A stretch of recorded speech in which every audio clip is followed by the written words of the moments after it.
नमस्कार। आज हमारे साथ मुख्य अतिथि के तौर पर जुड़े हैं विनोद मिश्रा जी, जो 81 विधानसभा अलीनगर से आरजेडी से पूर्व का प्रत्याशी रहे हैं। ये काफ़ी लगातार देखा जा रहा है कि पिछले 2020 से अभी तक में काफ़ी आरजेडी के लिए एक सच्चे सिपाही के तौर पे कार्य करते आ रहे हैं। आप देखते होंगे कि जहाँ तहाँ इनका चर्चा चलते रहा है। ये जहाँ जाते हैं आरजेडी के लिए काफ़ी समर्पित भाव से काम कर रहे हैं। आज इन्हीं से बात करेंगे आगामी 2025 के चुनाव को लेकर और प्रत्याशी 2025 में कौन होंगे, सर की क्या तैयारी है, सर क्या लग रहा है, किस उम्मीद में है कि इस बार फिर सर को प्रत्याशी घोषित किए जाएंगे या नहीं। इन सब सारे गंभीर मुद्दाओं पे सर से चर्चा करेंगे। आइए बात करते हैं। सर, सबसे पहले तो आपका स्वागत है बीटीवी में। बहुत बहुत धन्यवाद। सर, क्या कहना चाहेंगे, 25 का चुनाव सर पे है आप लोगों को, और राजनीतिक सरदर्दी जो है कि बढ़ते जा रहा है, सरगर्मी काफ़ी तेज होते जा रहा है। सभी पार्टी जो है अपना रणनीति तैयार कर रहे हैं, फील्ड में उतर चुके हैं, तरह तरह की बिंदुओं पे काम कर रहे हैं। आप लोगों की क्या तैयारी?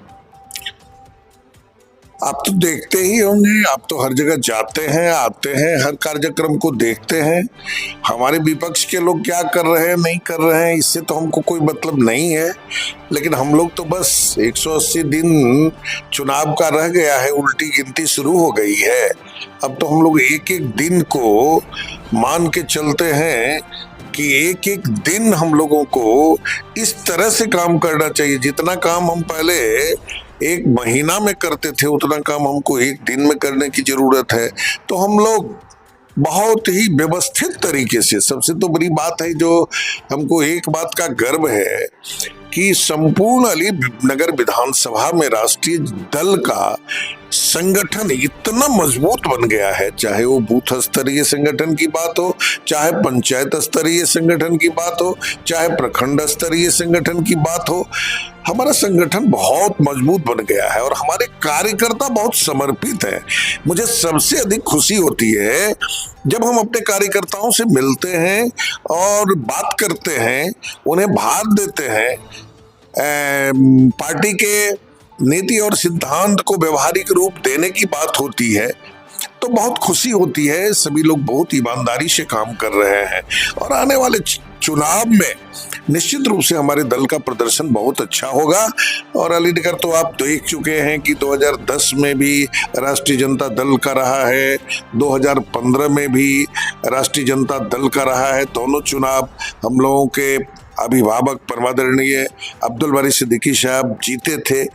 20 में हम हार गए, तो हम भी तो 3101 वोट से मात्र हारे, और वो भी हारे कुछ खास कारण से, अन्यथा हारने की बात नहीं थी। जो भी हुआ, हार हार होती है, लेकिन इस बार उस हार को जीत में तब्दील करना है, इसके लिए हम लोग दिन रात काम कर रहे हैं। सर, अलीनगर विधानसभा में आप राजनीति करते हैं और अलीनगर विधानसभा से उम्मीदवारी भी पेश किए हैं 2020 में। इस बार अलीनगर विधानसभा से आरजेडी से कौन? लोगों में चर्चा है कि सिद्दीकी साहब खुद इस बार चुनाव में। देखिए, 2020 में तो हमने अपनी उम्मीदवारी नहीं दी थी, कारण उस समय में हम थे ही नहीं पार्टी में, हम तो भारतीय जनता पार्टी में थे। हम तो मानते हैं जो हमारे जो नेता हैं, युवा नेता, युवा सम्राट, बिहार के पूर्व उप मुख्यमंत्री, वर्तमान में प्रतिपक्ष के नेता तेजस्वी प्रसाद यादव जी के प्रति हम आभार प्रकट करते हैं कि उस निराशा की स्थिति में, जब 32 वर्षों की सेवा के बाद भी भारतीय जनता पार्टी टिकट नहीं थी, तो उन्होंने ससम्मान मुझे बुलाकर अलीनगर का टिकट दिया और हमको लड़ने का मौका दिया। तो इसलिए उस समय में तो हम नहीं थे, ऐसा एकाएक हुआ। लेकिन रही अब भी की बात, तो अब भी तो हम चूंकि पराजित हैं, यहाँ के पूर्व प्रत्याशी हैं, तो अभी तो मेरा हक है ही। हम तो 5 साल ईमानदारी से काम किए हैं, उस समय में तो कुछ किए भी नहीं थे तो टिकट मिला, और इस बार तो बहुत ही ईमानदारी से काम किए हैं। देखिए, इंसान को अपने कर्म पर भरोसा रखना चाहिए।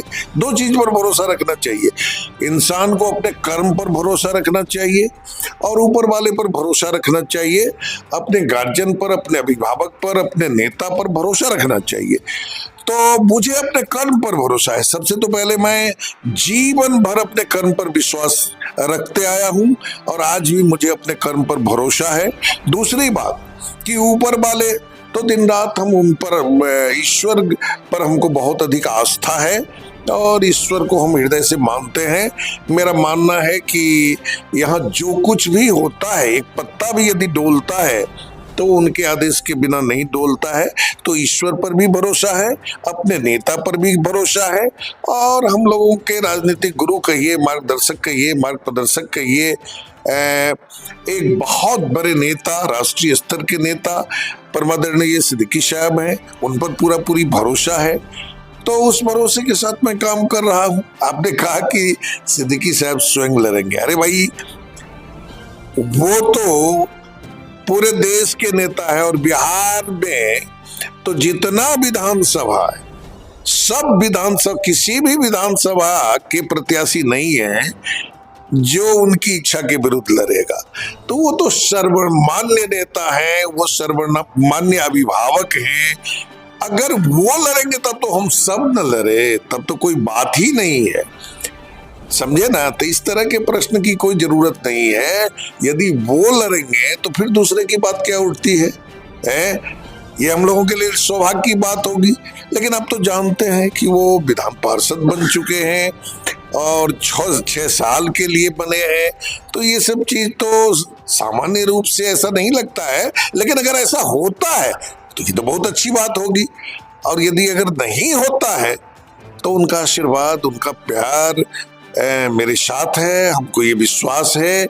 वैसे पार्टी को अधिकार है किसी को टिकट देने का। हमने तो बड़े बड़े नेताओं को, अपने दल के नेताओं को कहा है और आगे भी कहेंगे कि आप हमें टिकट नहीं दीजिए, हम मुझको टिकट नहीं दीजिए। आपके नजर में जो जीतने वाला नंबर 1 उम्मीदवार है उसको टिकट दीजिए। इसलिए जिसको टिकट दिया जाएगा, किसको दिया जाएगा, क्या होगा नहीं होगा, वो सब हम नहीं जानते हैं। हम 2025 ईस्वी में विजय का लक्ष्य बना लिए हैं और उसके लिए काम करते हैं, बस इतना ही हम जानते हैं। सर, लोग ये भी कहा है कि आरजेडी किसी टिकट नहीं दिया। तो शुरू से विनोद मिश्रा जी आरएसएस में थे और बीजेपी के लिए काम कर रहे थे, तो लास्ट में ऐसा ना हो कि बीजेपी की तरफ भी रुख कर सके। देखिए, ये सब बात कहीं नहीं है। जिस समय हम चुनाव लड़े थे ना, तो जब हम घूमते थे और खास करके अल्पसंख्यक समाज के बीच, तो वो लोग कहते थे आप तो जीतिएगा, आज जीत के भाग जाइएगा, आज नहीं जीतिएगा, हारिएगा तब भी भाग जाइएगा। हमारे साथ हमारे 2 और मित्र आए थे आरजेडी में भाजपा से। एक अमरनाथ गामी जी आए थे, पूर्व विधायक, पूर्व जिला अध्यक्ष भी थे, और दूसरा बहादुरपुर से हमारे साथी आर.के. चौधरी लड़े थे। तो 3 आदमी आए थे, हम हुए तीसरे। वो दोनों आदमी को अच्छा नहीं लगा आरजेडी में, तो चले गए। लेकिन हम जो आए तो हम आए और इसमें रम गए, और रम गए तो बिल्कुल रमे हुए हैं, हृदय से रमे हुए हैं। तो इसलिए अभी तो ये सब चीज कोई चीज नहीं है। ऐसी इस तरह की बात तो हमने कहीं सोचा ही नहीं है। तो इस सब प्रश्न में कुछ रखा नहीं हुआ है। इस तरह का व्यंग नहीं होना चाहिए, ये समझ लीजिए। जो हमारे, अब दूसरी बात है, अब हमारा उम्र ऐसा थोड़े है जो हम अब 25 साल 30 साल राजनीति करेंगे। इसलिए अभी हम जिस लक्ष्य को लेकर चल रहे हैं, केवल उसको देख रहे हैं। अब कल की बात आप करते हैं तो कल की बात तो हम नहीं जानते हैं जो कल क्या होगा। ये सब चीज भविष्य के गर्भ में है, लेकिन अभी ये सब बात कहीं भी कल्पना की बात नहीं है।